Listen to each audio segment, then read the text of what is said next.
لكل أمة جعلنا منسكا هم ناسكوه فلا ينازعنك في الأمر وادع إلى ربك إنك لعلى هدى مستقيم وإن جادلوك فقل الله أعلم بما تعملون الله يحكم بينكم يوم القيامة فيما كنتم فيه تختلفون ألم تعلم أن الله يعلم ما في السماء والأرض إن ذلك في كتاب إن ذلك على الله يسير. آیت نمبر 67 اور سورت کا نام سورت انعام ہے. آج کی نشست کا ہم یہیں سے آغاز کر رہے ہیں. سورت کا نام سورت الحج ہے.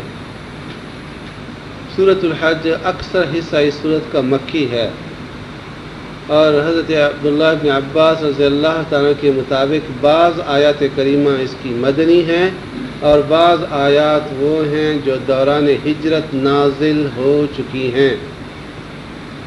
اس سے پیشتر کے درس میں جن آیات کریمہ کو آپ سن رہے تھے ان میں سے اکثر کا تعلق ان سے تھا جو دوران ہجرت نازل ہو چکی ہیں اور وہ آیتیں جو مدنی ہیں جن میں قتال کی اجازت دے دی گئی تھی. لیکن آج جو آیات آپ پڑھ رہے ہیں یہ آیات مکی ہیں. ان کا نزول مکہ مکرمہ میں ہو چکا ہے. مسلمان مکی دور میں جن مشکلات سے گزر رہے تھے اس پس منظر کو اپنے ذہن میں لے آئیے کہ جہاں وہ ہر چیز کا مذاق اڑاتے ہیں، اللہ کے نبی کا پیغام ٹکرا رہے ہیں اور رسالت کے منکر ہیں. قیامت کا ذکر کرو تو اس کو تمسخر بنا لیتے ہیں. ائتنا بعذاب ان کنتم صادقین. اس طرح کے دکھا دو کہاں ہے وہ تمہاری قیامت، کہاں ہے تمہارا عذاب. اور کہا کرتے ہیں کیا ہم دوبارہ مٹی میں مل کر کے مٹی ہو جائیں گے اور پھر پیدا کیے جائیں گے؟ یہ بھلا کیسے ممکن ہوگا؟ اس دور میں مسلمان مکی حالت میں تھے کہ ہر چیز میں ان کی مخالفت ہوتی تھی. دوسری بات، کافر اور مشرکین جو تھے وہ ان کو مسلمانوں کو ٹارچر کر رہے تھے، عذاب دے رہے تھے. کس طرح کا عذاب؟ جانی قسم کا. جب بس پڑے تو پتھروں سے جان سے مار دینے پہ تلے ہوئے تھے. نفسیاتی طور پہ ہر حربہ استعمال کرتے تھے کہ ان کو ڈی مورلائز کیا جائے، ان کے حوصلوں کو پست کیا جائے. اس خاطر وہ میڈیا کو یا جو ذریعے تھے پروپیگنڈے کے ان کو استعمال کیا کرتے تھے، مذاق اڑاتے تھے، لوگوں میں غلط باتیں نشر کرتے تھے کہ یہ ساحر ہیں، یہ مجنون ہیں، یہ جاہل ہیں، ان کو کچھ نہیں آتا.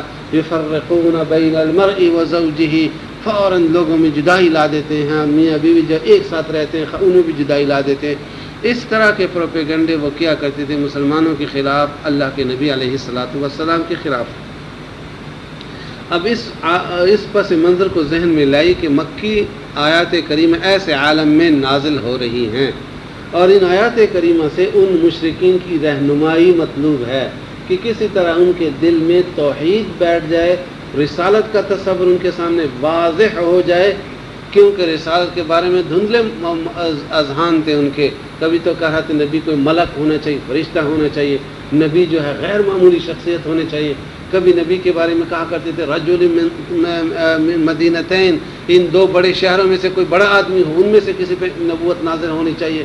کبھی کہا کرتے تھے آسمان سے ریٹن تحریری طور پہ ہمارے پاس پیغام آئے، آپ کے بارے میں پھر ہم مانیں گے. عجیب طرح سے تصور تھا، گمراہ کن تصور رسالت کے بارے میں ان کے ذہنوں میں. مکی صورتوں میں رسالت کی صحیح شکل جو ہے، اس کی تعبیر جو ہے وہ لائی گئی ہے اور پیغمبر کے مقام کو متعین کیا گیا ہے. اسی طرح معاد، ایمان بالمعاد پہ زور دیا گیا ہے کہ قیامت کا وقوع ضروری ہے، ہو کے رہے گا اور تمام نے اپنے انجام کو پہنچنا ہے، اور یہی سے اس ایمان لانے سے انسان میں ذمہ داری کا احساس پیدا ہو جاتا ہے۔ انسان کا جو مقام خلافت ارضی کا ہے وہ قیامت پہ ایمان لانے سے وہ اس مقام کو پا جاتا ہے، سمجھ جاتا ہے، احساس ہو جاتا ہے۔ تو قرآن کریم مکی دور میں ان چیزوں سے بحث کرتا ہے۔ اب ہم مختصراً آ جاتے ہیں آج کی آیات کریموں میں۔ بحث چل رہی تھی مشرکین کی جانب سے، اور وہ بطور تمسخر اور مذاق کے کہا کرتے تھے، ہاں جی تمہارا مذہب بھی تو عجیب ہے، اپنے ہاتھ سے جس جانور کو ذبح کر لیتے ہو اس کو سمجھتے ہو حلال، اور جس کو ذبح کر دے اللہ اس کو تم کہتے مردار، وہ تو تمہارے نزدیک حرام۔ یعنی وہ تعبیر کرتے تھے جو جانور اپنی موت آپ مر جاتا ہے اس کو تو خدا کے حکم سے موت آ گئی، تو جس کو تو حکم آ گئی، خدا کے حکم سے موت آ گئی، اس کو تو تم مردار سمجھتے ہو، حرام سمجھتے ہو، اور جو خود چھری لے کر کے ذبح کر لیتے اس کو کہتے یہ حلال ہے۔ عجیب ہے تمہارا مذہب، عجیب ہے تمہارا دین۔ اس طرح سے وہ مذاق اڑایا کرتے تھے ان احکامات اور احکام شرعیہ کا۔ قرآن کریم نے اس کا جواب دیا ہے کہ یہ تمہارے ذہنوں کے جو فلسفے ہیں ان کی بنیاد درست نہیں ہے۔ حلال اور حرمت کا حکم تمہارے ذہن کے مطابق نہیں ہے کہ جس کو تم کہو یہ حلال ہے یا حرام ہے تو وہ حرام نہیں، یہ حکم ہوتا ہے اللہ سبحانہ کی جانب سے۔ شارع کون ہے؟ شارع ہونا شریعت بنانے والا، قانون بنانے والا۔ ان الحکم الا للہ، حاکمیت اللہ کو سجتی ہے، وہی حاکم ہے، وہی فیصلہ کرے گا کون سی چیز درست ہے کون سی غلط۔ اس لیے اپنے آپ سے تو یہ حکم اڑا دو کہ تم اس قابل ہو کہ کسی کو کہہ دو حرام، کسی کو حلال۔ دوسری بات آج کی آیت میں یہ بتائی گئی ہے کہ یہ جو ذبائح کا مسئلہ ہے یہ ہم نے ہر امت کے لیے اپنے احکام خود بنائے ہیں۔ عبادات ادا کرنے کے طریقے، منسک، تو مناسک جو ہیں ہر امت کو ہم نے خود اپنی طرف سے دیے ہیں مختلف کر کے۔ مثلا یہود کی عبادتیں کیسے ہوتی تھی، نصارہ کے ہاں نماز کی کیا کیفیت ہوتی تھی،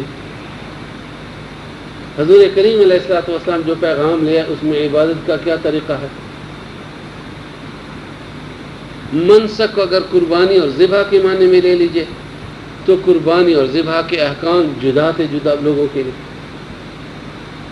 یعنی آپ آدم علیہ السلام کی شریعت کو دیکھیے، حابیل اور قابیل کے زمانے کی شریعت کو، کہ وہاں قربانی کرنے کا کیا طریقہ ہے، قربانی قبول ہونے کا، کھلے میدان میں لے اور پیش کر دو، جو چیز اللہ کو قبول ہوتی وہ آگ آ جاتی اوپر سے اسے ختم کر جاتی، جو حرام کی ہوتی جو مقبول نہ ہوتی وہ اسی طرح باقی رہ جاتی تھی۔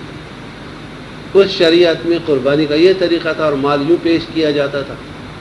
بعد میں جو شریعتیں آئی ہیں اللہ سبحانہ نے اپنے حکمت کے تقاضوں کے مطابق انسانوں کے لیے وہی احکام وضع کیے جو اسی وقت کے مطابق بالکل درست اور ٹھیک ہے۔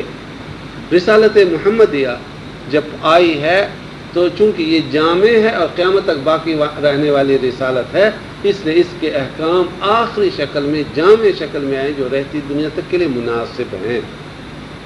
اس لیے ہم نے ہر امت کے لیے اپنی شریعت، اپنا قانون بنایا ہے، اور اس امت کے لیے بھی قانون یہی ہے، تم اسی پہ چلو، اللہ سبحانہ کے حوالے کر دو اور رب ذوالجلال کے احسانات کو تسلیم کر لو۔ اگر تم رب کے احسانات اور نعمتوں کو اپنے اوپر دیکھ لو گے تو یقیناً تمہیں رب کا مقام نصیب ہو جائے گا اور رب کے مقام کو پہچان لو گے، پھر تم ناشکری نہیں کرو گے۔ لیکن کیا کیجیے حضرت انسان کا کہ یہ آخری درجے کا ناشکرہ ہے، کتنی بھی اس پہ احسانات کرو لیکن اگر تکلیف آ جائے کہ اس کے مزاج کے خلاف بات ہو تو پھر انسان فوراً ناشکرہ بن جائے۔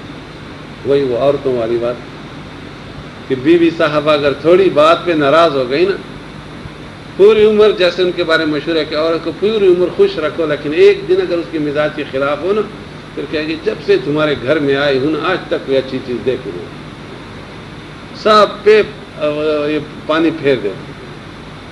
تو یہ صرف عورتوں کا مسئلہ، پورے حضرت انسان کا یہ مسئلہ ہے کہ جب تک احسانات اور خوش ہے قبول کرتا ہے، تسلیم کرتا ہے، لیکن جب تکلیف آ جاتی ہے تو کہتے ہیں یہاں تو زندگی بڑی مشکل ہے، بہت مشکل۔ تو قرآن کریم اس چیز کی طرف اشارہ کرتا ہے کہ حضرت انسان کو، آج کے اس مشرک کو، اس کا اپنا مقام معلوم ہونا چاہیے اور رب ذوالجلال کے احکام کی طرف آنا چاہیے۔ لِكُلِّ أُمَّةٍ جَعَلْنَا مَنْسَكًا هُمْ نَاسِكُوهُ، سورۃ حج کی آیت نمبر 67 ہے۔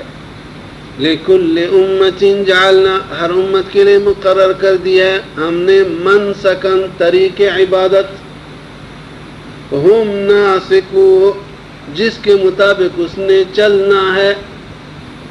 طریق عبادت ہر امت کے لیے ہم نے متعین کی ہے، ہم ناسکوہ کہ وہ اسی طرح کرتے ہیں، اسی پہ چلتے ہیں، بندگی اسی طرح ادا کرتے ہیں۔ آگے بڑھنے سے پہلے ترجمے کو ذرا وضیح کر لیں۔ منسک، منسک کے دو معنی ہیں، اس سے پہلے اسی صورت میں بھی یہ لفظ گزر چکا ہے۔ منسک ایک کا معنی ہے قربانی دینا، منسک کا دوسرا معنی ہے شریعت، طریق عبادت۔ اس مفہوم کو اور زیادہ واضح کریں تو اس سے مراد ہے وہ معین جگہ، وہ معین جگہ جو کسی خاص عمل شر یا عمل خیر کے لیے مقرر ہو چکا، وہ خاص جگہ جو کسی عمل خیر یا عمل شر کے لیے متعین ہو چکا، اس خاص جگہ کو منسک کہتے ہیں۔ اسی سے وہ کلمہ ہے مناسک الحج، حج کے مناسک، یعنی وہ مقامات جہاں پہ یہ عمل کیا جاتا ہے۔ نسک رکن کو کہتے ہیں، ادا کو، طریقے کو کہتے ہیں۔ تو یہاں پہ بھی یہ ہے کہ ہر امت کے لیے ہم نے طریقہ عبادت متعین کیا ہے، ہم ناسکوہ جس پہ انہوں نے چلنا ہے۔ لِكُلِّ أُمَّةٍ جَعَلْنَا مَنْسَكًا، ہر امت کے لیے مقرر کر دیا ہم نے ایک راہ بندگی، ایک طریقہ عبادت، ہم ناسکوہ جس پہ انہوں نے چلنا ہے۔ فَلَا يُنَازِعُنَّكَ فِي الْأَمْرِ، سو چاہیے کہ آپ سے جھگڑا نہ کرے لوگ اس بارے میں کہ تم اس طرح کیوں ذبح کرتے ہو، ہاں جو ویسے گلی میں مل جائے اس کو بھی کھایا کرو۔ فَلَا يُنَازِعُنَّكَ فِي الْأَمْرِ، سو چاہیے کہ نہ جھگڑا کرے تجھ سے لوگ اس بارے میں۔ وَادْعُ إِلَىٰ رَبِّكَ، اور آپ مسلسل بلائیے لوگوں کو رب کی جانب، چاہے وہ جھگڑا کرے، چاہے وہ جو بھی کچھ کرے، لیکن آپ ڈٹے رہیں اور رب کی طرف لوگوں کو دعوت دیتے رہیں اور دیتے جائیں۔ وَادْعُ إِلَىٰ رَبِّكَ، اور تو بلائے جا اپنے رب کی جانب۔ إِنَّكَ لَعَلَىٰ هُدًى مُسْتَقِيمٍ، بے شک تو ہے سیدھی راہ پہ، ہدن مستقیم، ہدایت پہ ہے، سیدھی راہ پہ ہے، ذرا بھی تم میں شک نہ آ جائے، استقامت کے ساتھ آگے بڑھو۔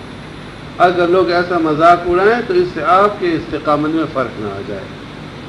إِنَّكَ لَعَلَىٰ هُدًى مُسْتَقِيمٍ، بے شک تو ہے سیدھی راہ پہ، ہدایت یافتہ۔ وَإِن جَادَلُوكَ، اور اگر تجھ سے لوگ جھگڑنے لگے، فَقُلْ، تو آپ صاف کہہ دیجئے، اللہ اعلم بما تعملون، اللہ ہی ہے جو بہتر جانتا ہے تمہارے کرتوت، تمہارے عمل۔ میں تو سمجھا رہا ہوں، اگر تم میری اس بات کو نہیں سمجھتے تو پھر میں اللہ کے حوالے کرتا ہوں۔ اللہ تمہاری اس کیفیت کو بخوبی جان رہا ہے کہ تم کس طرح گمراہی میں ڈوبے ہوئے ہو۔ فَقُلِ اللَّهُ أَعْلَمُ، تو کہہ دیجیے اللہ بہتر جانتا ہے، بِمَا تَعْمَلُونَ، جو تم عمل کرتے ہو۔ اللہ يَحْكُمُ بَيْنَكُمْ يَوْمَ الْقِيَامَةِ، اللہ ہی وہ ذات ہے جو فیصلہ کرے گا تمہارے دن، قیامت کے دن۔ فِيمَا كُنْتُمْ فِيهِ تَخْتَلِفُونَ، بیچ اس کے جس میں تم تھے آپس میں اختلاف کرنے والے، جو تمہاری راہیں مختلف تھیں، اللہ سبحانہ خود فیصلہ کریں گے کون صحیح راستے پہ تھا۔ فیما کنتم فیہ تختلفون، بیچ اس کے جس میں تم جدا راہوں پہ تھے، اختلاف کر رہے تھے۔ الم تعلم ان اللہ یعلم ما فی السماء والارض، مذاق اڑانے والے لوگوں، دین کو کمزور سمجھنے والے انسانوں، تمہارے سامنے خالق کا تصور واضح نہیں ہے۔ اللہ کی ذات کتنی بڑی ذات ہے، کیا تم اس سے مقابلے پہ آ رہے ہو؟ الم تعلم، کیا تمہیں معلوم نہیں، کیا تو جانتا نہیں، ان اللہ یعلم، کہ اللہ ہی ہے جو جانتا ہے، ما فی السماء والارض، جو کچھ کے آسمان میں ہے اور جو کچھ کے زمین میں ہے، سب کچھ اللہ سبحانہ جانتا ہے، اور چونکہ اس کا علم ہے لہذا اس کے فیصلے درست ہیں۔ ان ذالک فی کتاب، یہ سب کچھ لکھا ہوا ہے کتاب میں، اللہ سبحانہ کے علم میں، علم الہی میں سب کچھ محفوظ ہے۔ ان ذالک فی کتاب، یہ سب کچھ لکھا ہوا ہے اعمال نامے میں۔ دوسرا معنی کر لیجیے، اگر کتاب کو نکرہ کے معنی میں لے لیں، نکرہ میں عمومیت ہوتی ہے، یعنی لکھا ہوا ان کے سارے اعمال ان کے اعمال نامے میں، جو بھی یہ کچھ کر رہے ہیں سب ریزرو ہے۔ ان ذالک علی اللہ یسیر، پس یقیناً ثابت ہو گیا، ذالک کہ یہ فیصلہ کرنا، علی اللہ اللہ کی ذات پہ، یسیر بہت آسان ہے۔ اللہ کے ہاں چونکہ محفوظ ہے لہذا فیصلہ کرنا بھی کوئی مشکل نہیں، یقیناً اللہ کے لیے فیصلہ کرنا بھی بہت آسان ہے۔ وَيَعْبُدُونَ مِن دُونِ اللَّهِ مَا لَمْ يُنَزِّلْ بِهِ سُلْطَانًا، سب جھلک ہے مکی آیات کی۔ ان مشرکین کا حال دیکھیے کہ یہ پوجا کس کی کرتے ہیں، جھکتے کس کے لیے ہیں، نذرانے چڑھاتے ہیں کس کے لیے، مانگتے کس سے ہیں، ان سے کہ جن کے لیے اللہ نے کوئی ان کو دلیل نہیں بھیجی، اللہ نے کوئی ڈپارٹمنٹ، کوئی محکمہ ان کو تحویل نہیں کیا ہے، لیکن پھر بھی یہ جاتے ہیں اور مانگتے اس سے ہیں۔ وَيَعْبُدُونَ مِن دُونِ اللَّهِ، اور وہ پوجتے ہیں اللہ کے سوا، اللہ کے علاوہ، مَا لَمْ يُنَزِّلْ بِهِ سُلْطَانًا، جس کے لیے نہیں اتاری ہے، نازل کیا اللہ تعالی نے کوئی دلیل، کوئی سند۔ سلطان بمانے دلیل، سلطان بمانے سند، سلطان بمانے قوت۔ اللہ کے ہاں سے انہیں کوئی قوت، کوئی سند، کوئی دلیل نہیں دی گئی ہے، پھر بھی یہ مانگتے ہیں، جھکتے ہیں ان کے آگے۔ وَمَا لَيْسَ لَهُم بِهِ عِلْمٌ، اور یہ کہ ان کو خبر بھی نہیں اس چیز کی، عقلی دلیل بھی ان کے پاس نہیں ہے۔ چلو اللہ کے بارے میں نہیں جانتے کہ اللہ نے ان کو دیا دلیل یا نہیں دیا، اگر خود عقل سے بھی کام لے لیں گے تو عقل کے بارے میں بھی اندازہ کر سکتے ہیں کہ ان کے پاس کوئی اختیار نہیں، لیکن کیا کیجئے، وَمَا لَيْسَ لَهُم بِهِ عِلْمٌ، اور ان چیزوں کی ان کو خود بھی خبر نہیں جو یہ مانگتے ہیں ان سے۔ وَمَا لِلظَّالِمِينَ مِن نَصِيرٍ، اور بے شک بے انصافوں کا کوئی مددگار نہیں ہے۔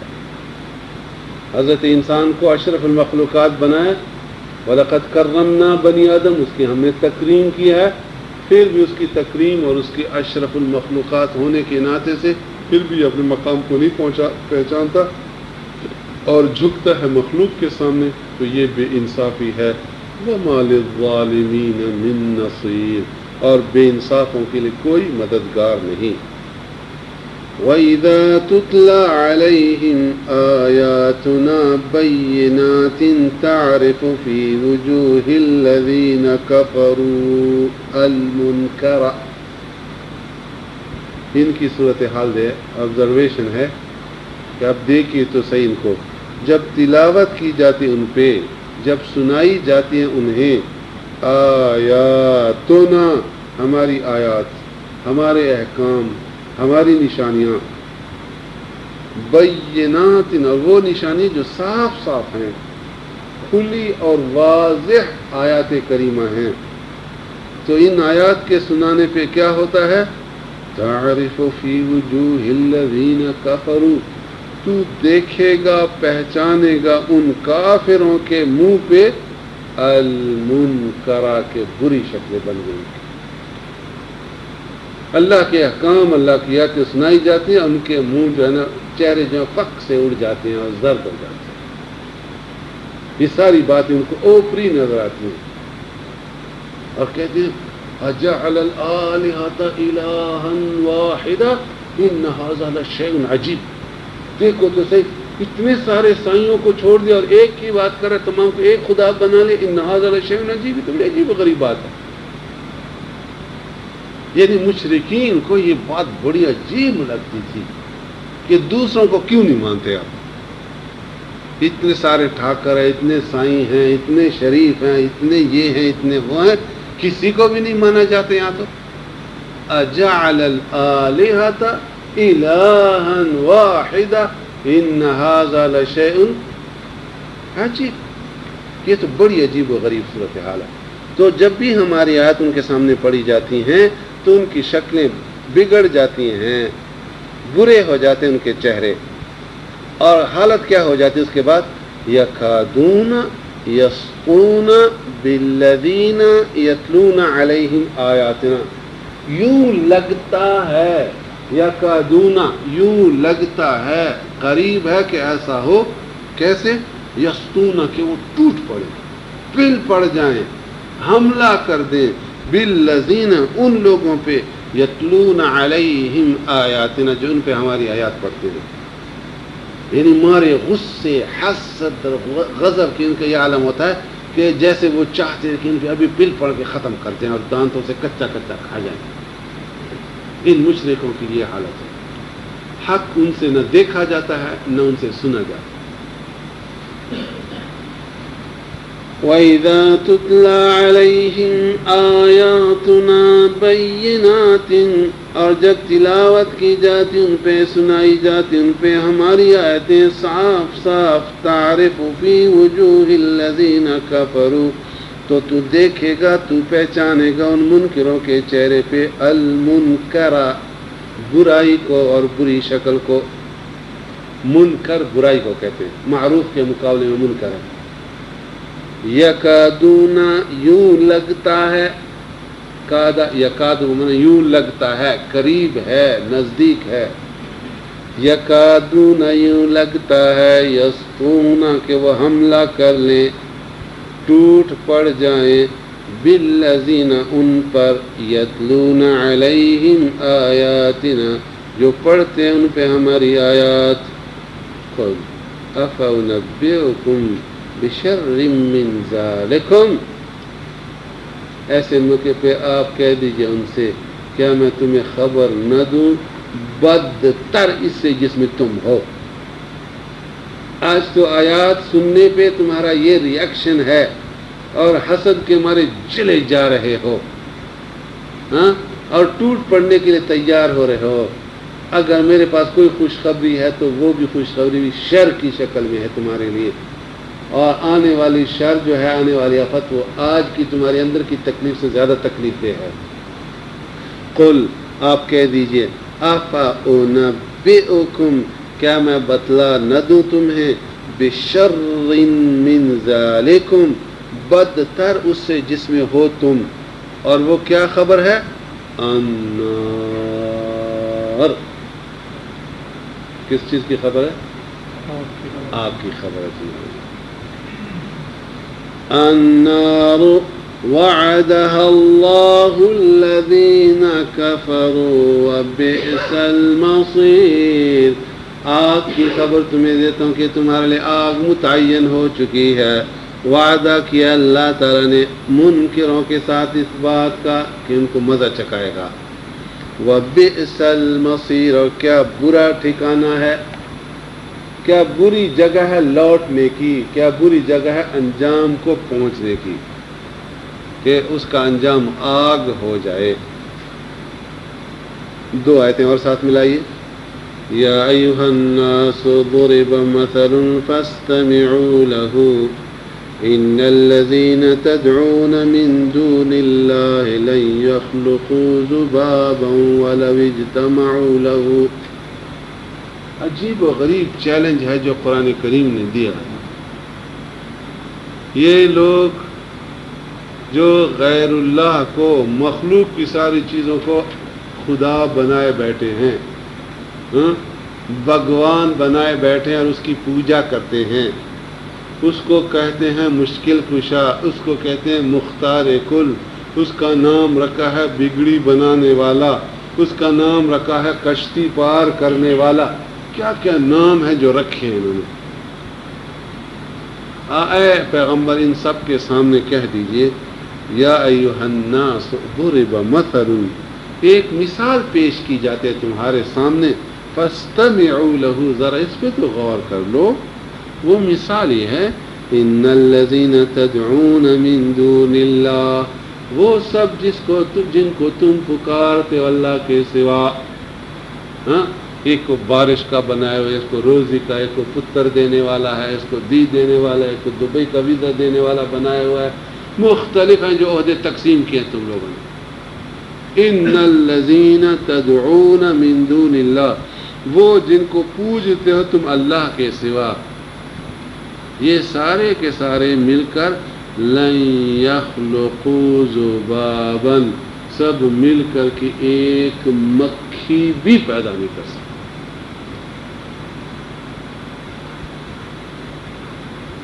اور مثال بھی دی ہے، کوئی بڑی چیز کی مثال نہیں ہے، ہاتھی ہو، ٹائیگر ہو، اونٹ ہو، بہت چھوٹی سی مخلوق ذباب، اس کی مثال دی ہے کہ ایک مکھی بھی نہیں بنا سکتے۔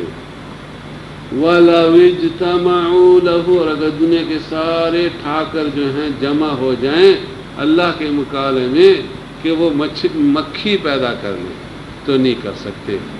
پھر فرمایا مکھی پیدا کرنا تو بڑے دور کی بات ہے، وَإِن يَسْلُبْهُمُ الذُّبَابُ شَيْئًا لَا يَسْتَنقِذُوهُ مِنْهُ،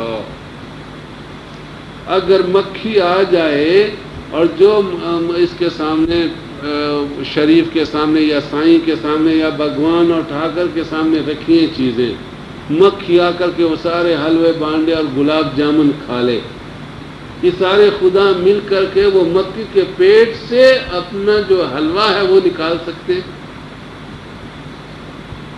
لا یستنقذوہ منہ، اپنا حلوہ بھی، اپنی مٹھائی بھی، اپنے نذرانے بھی ان سے نہیں بچا سکتے جو نذرانے تم چڑھاتے ہو۔ یعنی انسان کی کہ خود حضرت انسان جو ہے وہ اتنا مکرم ہے، مشرف ہے کہ انسان جو ہے اپنی ناک پہ مکھی نہیں بیٹھنے دیتا ہے یا نہیں؟ اس کی پوری کوشش ہے انسان کی کہ مکھی اس کی ناک پہ نہ بیٹھے۔ انسان کو تو مکھی کو تو ہٹا لیتا ہے، لیکن جو بھگوان ہے ان کا بنایا ہوا ہے وہ اس کی ناک پہ کیا بیٹھے، اس کے سارے کھانے پینے سب پہ بیٹھ جائے، پھر وہ نہیں دور کر سکتے اس مکھی کو۔ جب یہ کیفیت ہے ضعف الطالب والمطلوب، غضب کی مثال ہے جو قرآن کریم میں دی ہے۔ حقیقت میں جو مانگنے والا ہے وہ بھی کمزور ہے اور جس سے مانگا جاتا ہے وہ بھی کمزور ہے۔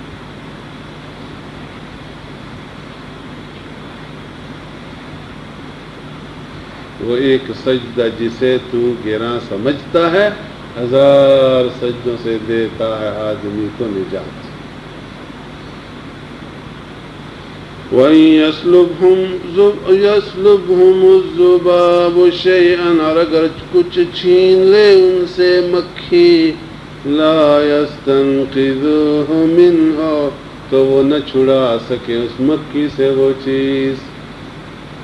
یہی بات ابراہیم علیہ السلام نے یہ پوائنٹ آف آرڈر تو اٹھایا تھا نا مندر میں جا کر کے، جب سارے لوگ گئے میلہ دیکھنے کے لیے، ابراہیم علیہ السلام آیا اور ماری کھلاڑی ایک کو اور دوسرے کو، ایک کا کان کاٹا، دوسرے کی ناک اڑا دی، ایک کی ٹانگ اڑا دی، کو حرام مچا دیا۔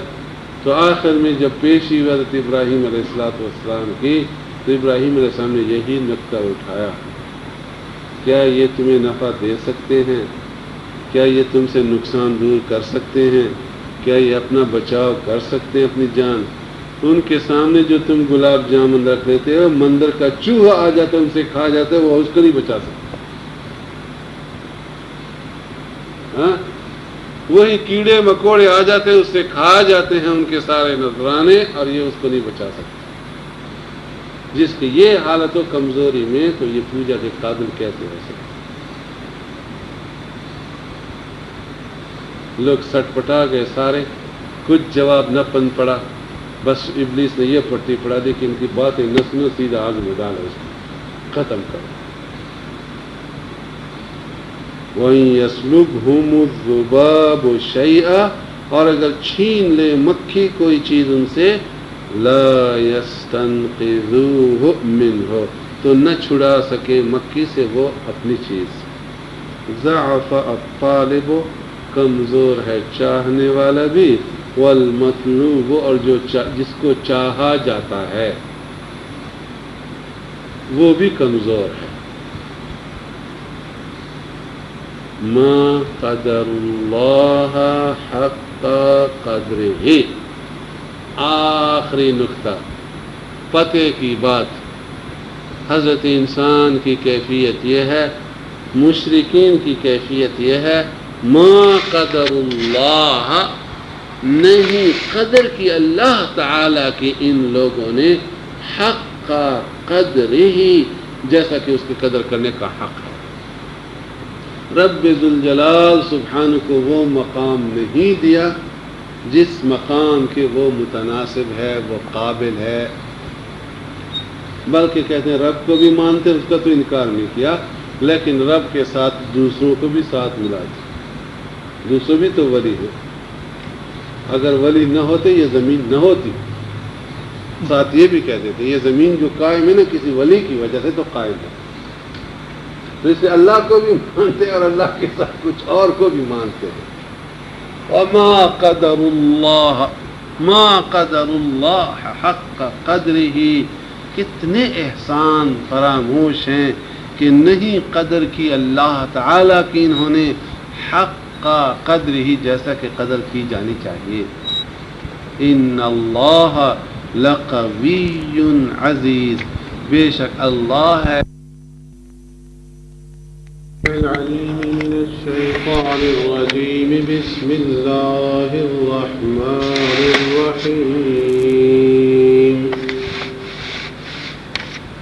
یا ایہا الناس اتقوا ربکم ان زلزلة الساعة شیء عظیم۔ یہ پہلی آیت ہے سورۃ الحج کی، اور اب ہم آخری 4 آیتوں میں داخل ہو گئے ہیں، دونوں کا ربط ہے۔ اعوذ باللہ من الشیطان الرجیم، بسم اللہ الرحمن الرحیم۔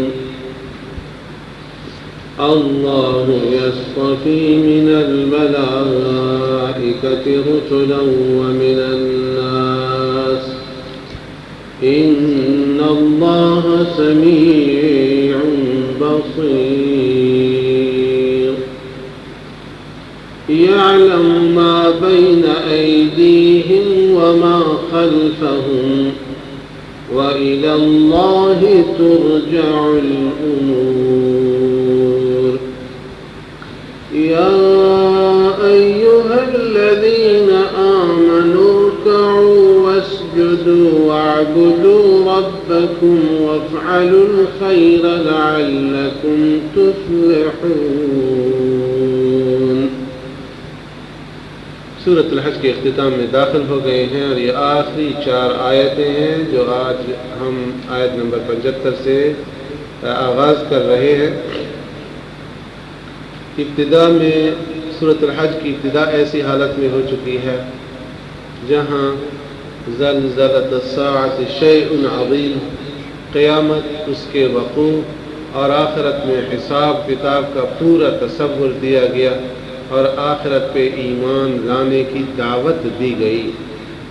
اب جب ہم اس صورت کے اختتام پہ پہنچ گئے تو اختتام اور ابتدا میں مشابہت ہے، مطابقت ہے، چنانچہ پھر اختتام میں انہی باتوں کو دہرایا گیا کہ تم اللہ کی ذات پہ یقین کرنے والے بن جاؤ، رسالت کو تسلیم کر لو، ذمہ داری کے احساس کے ساتھ زندگی گزارو، اور کل کے دن جو اللہ کے سامنے تمہیں کھڑا ہونا ہے اس کو یاد کرو۔ مکی زندگی میں عقیدے کے سلسلے میں ان 3 بنیادی چیزوں پہ زور دیا جاتا تھا: ایمان باللہ، ایمان بالرسالہ اور ایمان بالآخرہ۔ سورۃ الحج کے انتہا پہ ایمان بالآخرہ کا تذکرہ تو نہیں ہے، اس لیے کہ شروع میں بہت زیادہ تفصیل آ چکی ہے۔ البتہ اللہ سبحانہ کی وحدانیت اور رسول کریم علیہ السلام کی رسالت پہ ایمان لانے پہ پھر سے زور دیا گیا، جیسا کہ ابتدا میں اس جانب اشارہ ہو چکے ہیں۔ چنانچہ آغاز یوں ہوتا ہے: اللہ یصطفی من الملائکۃ رسلا ومن الناس۔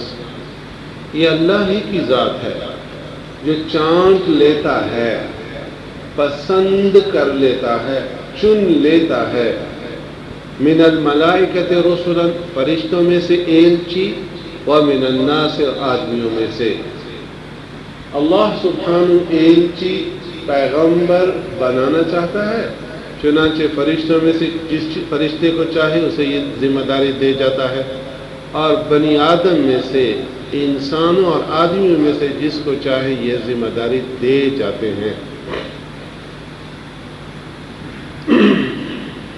رسولن کا کلمہ آیا ہے بمعنی قاصد اور پیغمبری کے۔ دراصل جو رسالت ہے یہ 2 حصوں میں تقسیم ہے۔ ایک پیغام اللہ سبحانہ سے وصول کرنا،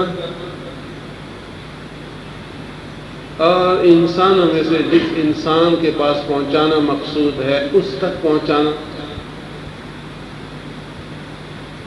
دوسرا زاویہ اور دوسرا حصہ رسالت کا یہ ہے کہ پھر وہی انسان اللہ کے اس پیغام کو جو اسے موصول ہو چکا ہے فرشتہ کے ذریعے، دوسرے انسانوں تک پہنچا دے۔ چنانچہ اب رسول یا ایلچی یا پیغام پہنچانے والے 2 ہو گئے۔ ایک تو اللہ سبحانہ کی جانب سے جو جبریل امین ہے وہ رسول ہیں، پیغام پہنچانے والے ہیں، اور جبریل نے پیغام پہنچایا محمد صلی اللہ علیہ وسلم کو۔ محمد یہ پیغام وصول کر کے پھر دوسروں تک پہنچاتے ہیں۔ وَيُعَلِّمُهُمُ الْكِتَابَ وَالْحِكْمَةَ دَاعِيًا إِلَى اللَّهِ بِإِذْنِهِ وَسِرَاجًا مُنِيرًا۔ پھر محمد صلی اللہ علیہ وسلم یہ پیغام مبلغ بن کر، حکیم اور معلم بن کر کے پہنچاتے ہیں۔ اب یہ چاہے فرشتوں میں سے ہے پسند کرنا یا انسانوں میں سے کسی کو پسند کرنا، یہ جو ایلچی بنانا ہے، پیغمبر بنانا ہے، یہ خالص اللہ سبحانہ کے ذات کے ساتھ وابستگی ہے۔ اللہ نے یہ ذمہ داری کسی اور کو نہیں دی ہے۔ اللہ سبحانہ جس کو چاہے پسند کر لیتے ہیں اپنی پیغمبری کے لیے، اپنی رسالت کے لیے، فرشتوں میں سے ہوں یا انسانوں میں سے ہوں۔ یہاں ایک اور بات ذہن نشین کر لیجیے کہ یہاں کلمہ استعمال ہو چکا ہے اللہ یصطفی من الملائکہ۔ یصطفی جو کلمہ ہے یہ ہے اصطفاء سے، مصطفیٰ کسی سے نکلا ہے۔ اس سے اس کے ہم معنی دوسرا کلمہ ہے اجتبا، مجتبا، یجتبی۔ مجتبا اور مصطفیٰ دونوں کا معنی ایک ہے، پسند کیا ہوا، چنا ہوا، اختیار کیا ہوا۔ یہاں پہ ہے اللہ یصطفی، کہیں دوسری جگہ پہ یجتبی کا کلمہ بھی قرآن کریم میں آپ دیکھ لیں گے، معنی ایک ہے، مفہوم ایک ہے، لیکن اگر آپ لغت کی گہرائی میں جائیں گے تو ان میں سے تھوڑا سا فرق آپ کو ملے گا۔ اس فرق کو ذہن نشین کرنا ہے تاکہ رسالت پہ ایمان لانے میں مزہ آئے گا۔ اجتبا جو ہے یہ ہے اختیار کرنا، چننا اپنے ذوق سے، اپنی پسند سے۔ ذوق اور پسند جو ہے ہر انسان کا مختلف ہے. باغ میں جاتا ہے تو کوئی چنبیلی کو پسند کر لیتا ہے، کوئی رات کی رانی کے پھول کو پسند کر لیتا ہے، کوئی گلاب کو پسند کر لیتا ہے، کوئی دوسرے پھول کی طرف ہاتھ بڑھاتا ہے. یہ اپنے ذوق کی بات ہے. دکان میں جاتے ہیں کپڑے لینے کے لیے، کوئی کون سا کپڑا پسند کر لیتا ہے، کوئی کس رنگ کو ترجیح دیتا ہے اور کس کی خواہش کسی دوسرے کپڑے کے لیے ہوتی ہے. ہر ایک کا اپنا ذوق ہے اور اپنے ذوق کے مطابق ہی وہ پسند کرتا ہے.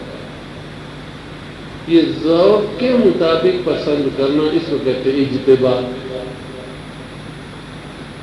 اس کے مقابلے میں جو اصطفاء ہے وہ ہے قاعدہ کلیہ کے مطابق پسند کرنا. پہلے سے ایک قانون ہے، اس کے مطابق ہی پسند کرنا ہے، اس سے آگے پیچھے نہیں جانا. ذاتی پسند والی بات سرے سے اس میں نہیں ہے، اس میں ذوق کو سرے سے دخل نہیں ہے. سلیکشن جسے کہتے ہیں وہ قاعدے کلیے کے مطابق ہے. اب پیغمبروں کے لیے جو اصطفاء کا کلمہ استعمال ہو چکا ہے، یہ اللہ سبحانہ نے اپنے ضابطے کے مطابق پسند کیا. ہر ایرا غیرہ نتو خیرہ کو پیغمبر نہیں بنایا، بلکہ رب ذوالجلال کی چاہت ہے اور وہ بھی اس کے اپنے بنائے ہوئے اصول کے مطابق. اب یہ ہو گیا فرق مصطفیٰ میں اور یہ ہو گیا فرق مجتبیٰ میں، یا مصدری معنی اصطفاء اور اجتباء میں جو فرق آپ نے دیکھا. اللہ یصطفی من الملائکۃ رسلا ومن الناس. اللہ ہی کی ذات ہے جو چھانٹ لیتا ہے، پسند کر لیتا ہے، اختیار کر لیتا ہے فرشتوں میں سے اپنا انچی، ومن الناس اور آدمیوں میں سے. یہاں تک پڑھ کر کے آپ کا عقیدہ اتنا مضبوط ہو گیا کہ آپ نے جان لیا کہ یہ رسالت والی بات ایسی ہے کہ اس میں میری طرف سے دخل دینے کا امکان ہی نہیں. مشرکین مکہ تم کیوں ایسے مطالبے کرتے ہو کہ اگر پیغمبر بنانا ہے تو مکے کے ان بڑے بڑے سرمایہ داروں میں سے کسی کو کیوں پسند نہیں کیا گیا؟ عتبہ، شیبہ، ولید ابن مغیرہ، اتنے بڑے بڑے لوگ، بولنے والے، پیسے والے، اولاد والے، خاندان والے ہیں، ان میں سے کسی کو پیغمبر کیوں نہیں بنایا گیا؟ چنانچہ یہ مطالبہ سٹاپ، تمہیں کوئی حق نہیں ایسی بات کرنے کا. یہ تمہارے ذوق پہ اس کا دار و مدار نہیں ہے. اللہ یصطفی من الناس. اسی طرح رسالت کے بارے میں یہ تصور، پیغمبر اگر ہو تو کوئی غیر معمولی شخصیت، انسان نہ ہو، ملائکہ ایسی ہو جو ہم نے کبھی وہ شخصیت دیکھی ہی نہ. قرآن کریم نے جواب دے دیا کہ ایسی بات نہ سمجھو. رسالت کے بارے میں بار بار قلی کھول دی گئی ہے کہ اگر دوسرے جنس سے کوئی پیغمبر تمہارے لیے بھیج دیا جاتا تو تمہارا ٹکراؤ ہوتا ذوق کا، پسند کا، ناپسند کا، اور تم اس کی بات، اس کے احکام برداشت نہ کر پاتے. اس لیے یہ تصور بھی یہیں پہ ختم ہو گیا رسالت کے بارے میں. تو آخر میں یہ بات لائی ہے کہ محمد صلی اللہ علیہ وسلم کی رسالت جو ہے یہ برحق ہے، اللہ سبحانہ نے اسے پسند کیا ہے، تم اسی کی رسالت کو تسلیم کر لو. اس لیے کہ ان اللہ سمیع بصیر. یہ استفاء کرنے والا کون ہے؟ وہ ذات ہے جو سمیع بھی ہے، بصیر بھی ہے. بے شک اللہ سبحانہ سننے والا بھی ہے اور دیکھنے والا بھی ہے، اس لیے اس کا فیصلہ بالکل برحق ہے، ٹھیک ہے. پوری باتیں، سب چیزیں سنتا بھی ہے اور سب چیزیں اس کی نگاہ کے نیچے ہیں. آگے تعریف دے کے توحید کے بارے میں، یعلم ما بین ایدیہم وما خلفہم. وہ جانتا ہے جو کچھ ان کے آگے ہے اور جو ان کے بعد آنے والا ہے. خلف کہتے ہیں پیچھے آنے والے کو، اسی سے خلیفہ ہے. خلیفہ مانا بعد میں آنے والا، بعد میں رہنے والا. ہم ترجمہ اردو میں کہتے ہیں نائب، اسسٹنٹ. خلیفہ کہتے ہیں نائب، بعد میں آنے والے. جب کوئی آدمی مر جاتا ہے تو جو اس کے پیچھے رہ جاتے ہیں اس کو خلیفہ بولتے ہیں۔